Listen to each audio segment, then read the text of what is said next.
beberapa pertanyaan dari subscriber kita. Apakah saja itu pertanyaannya? Simak videonya. Pertanyaan yang pertama dari @yulkifli3128. Berapa persen hasil telur per hari untuk 110 ekor, Mas? Oke, pertanyaan pertama kita langsung jawab saja. Berapa persen Mas telur per hari untuk 110 ekor? Oke, sebelumnya di kandang kita yang kandang A ini di populasi 1000, waktu pertama kita menurunkan baya sampai produksi itu dulu kita sempat menyentuh angka 80% teman-teman untuk persekatnya itu. Jadi bisa bertelur 90 butir per sekat. Nah, kalau untuk yang baya ini sementara masih 58%-an. Nah, itu Mas sekarang kisaran 65 teman-teman. Kemarin 63, sekarang 65. Alhamdulillah. Mudah-mudahan untuk hari-hari berikutnya semakin berkembang dan bisa mencapai angka 90%. Dari @musa-musa. Jenis bebeknya apa, Om? Oke, untuk jenis bebek kita menggunakan bebek dari Klaten ya teman-teman, atau biasa orang sini menyebutnya bebek lokalan Soloan biasanya. Emang ciri-ciri bebek lokal Soloan itu memang terlihat ramping teman-teman. Bisa teman-teman nanti lihat, itu bebeknya memang postur tubuhnya sedikit kecil, ramping dan proporsional teman-teman. Yang saya suka dari bebek Soloan itu ketimbang bebek yang bebek Magelangan atau bebek yang dari daerah selatan, mungkin itu posturnya memang besar-besar teman-teman, seperti bejantan itu besar-besar memang posturnya. Cuman saya lebih dominan favorit kepada bebek Soloan ini teman-teman, karena bentuk tubuhnya yang proporsional, jika kita melihatnya indah teman-teman. Dan yang ketiga dari @Muhammad Solihudin 1060. Udah berapa bulan produksinya, Mas, yang di akhir? Oke, untuk masa produksi ya teman-teman, sekali lagi saya tekankan, untuk masa produksi kita tergantung juga kepada pakan. Yang pertama pakan, perawatan, dan juga kita sistem sirkulasi udara, cuaca juga sangat krusial teman-teman terhadap ternak bebek ini. Karena kemarin sudah kita alami juga pada waktu musim hujan tentunya teman-teman. Kalau malam musim hujan, hujannya sangat lebat. Nah, itu kita sudah berpikir dan kita sudah pastikan pasti produksi untuk pagi harinya itu menurun teman-teman. Nah, itu juga teman-teman harus dipertimbangkan untuk faktor cuaca juga. Tapi kalau cuaca tidak bisa kita prediksi ya teman-teman, karena itu hukum alam. Nah, kita tinggal memperbaiki tentang perawatan.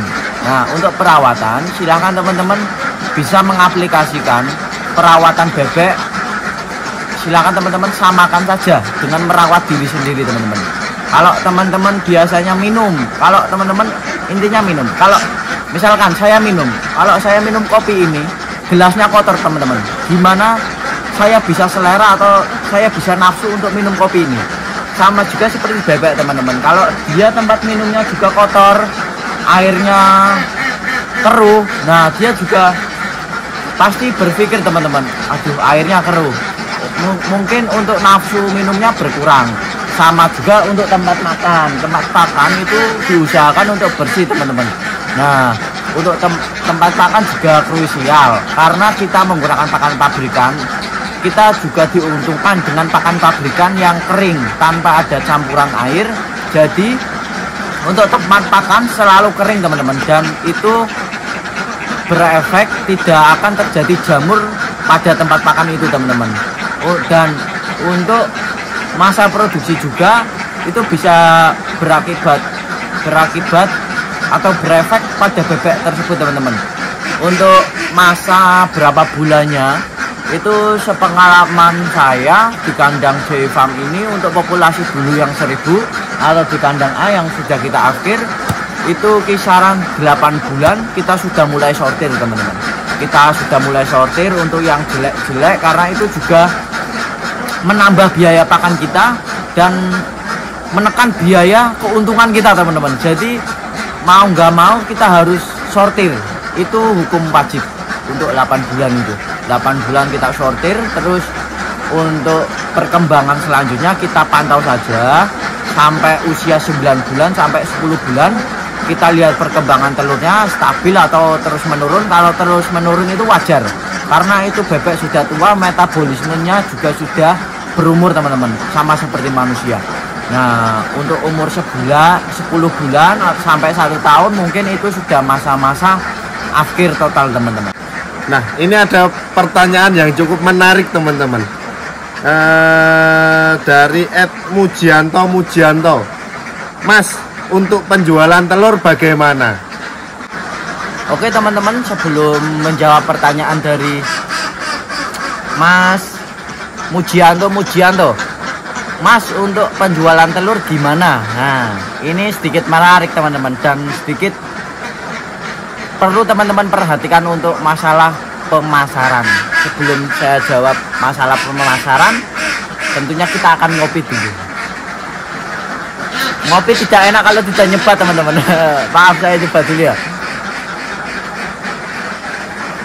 Oke, untuk pemasaran teman-teman, saya dulu ada sedikit cerita yang menarik. Saya dulu waktu pertama memulai bisnis bebek ini, dulu kita langsung menerjunkan 1000 ekor teman-teman di kandang A.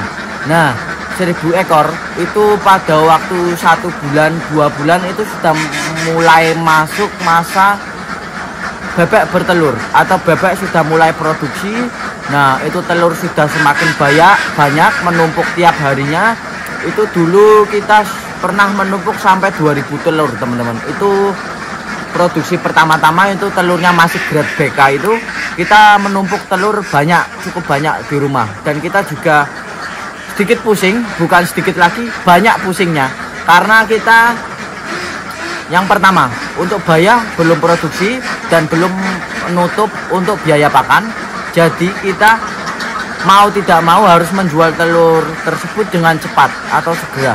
Jadi saya waktu itu belum punya kenalan yang bisa menjual telur atau bakul teman-teman, istilahnya bakul atau pengepul telur bebek. Nah, kalau 2000 telur bebek sekarang gini, kalau 2000 teman-teman mau memasarkan ke mana? Kalau ke penjual martabak itu juga kapasitasnya tidak terlalu banyak teman-teman. Ke penjual gudeg kalau bukan langganan juga dia tidak mau teman-teman, karena dia tidak mengetahui kualitas telur tersebut dan juga harganya mungkin cukup bersaing di pasaran teman-teman. Jadi kita waktu itu saya ada sedikit kegabutan pada malam hari. Waktu itu saya membuka Facebook teman-teman, dan waktu itu juga saya sedang mencari X-ray kertas itu teman-teman, buat menaruh telur bebek. Karena kalau pakai X-ray plastik itu harganya cukup lumayan mahal dan membutuhkan banyak tempat teman-teman. Saya waktu itu mencari X-ray telur bebek yang bentuknya kertas itu atau karton. Saya cari di Facebook, saya buka di halaman-halaman, saya buka di grup, dan saya menemukannya di marketplace Facebook itu. Saya ketik X-ray. Nah, di X-ray itu saya juga pesan teman-teman, pesan X-ray tersebut ada beberapa ratus pieces terus, dan orang itu juga ternyata pengepul telur teman-teman. Sedikit menarik ini untuk menemukan pengepul telur itu. Saya ngobrol-ngobrol, terus saya telepon, Mas gimana Mas, X-ray-nya sampainya kapan, karena kita sudah produksi dan telurnya menumpuk di rumah.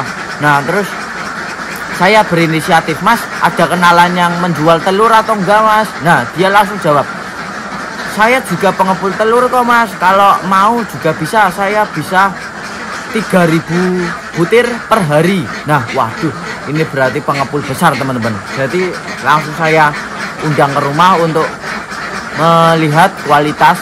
Nah, untung saja pengepul itu sangat berminat teman-teman, karena kualitas telur bebek yang kita berikan juga sangat masuk dalam kriteria standar beliau.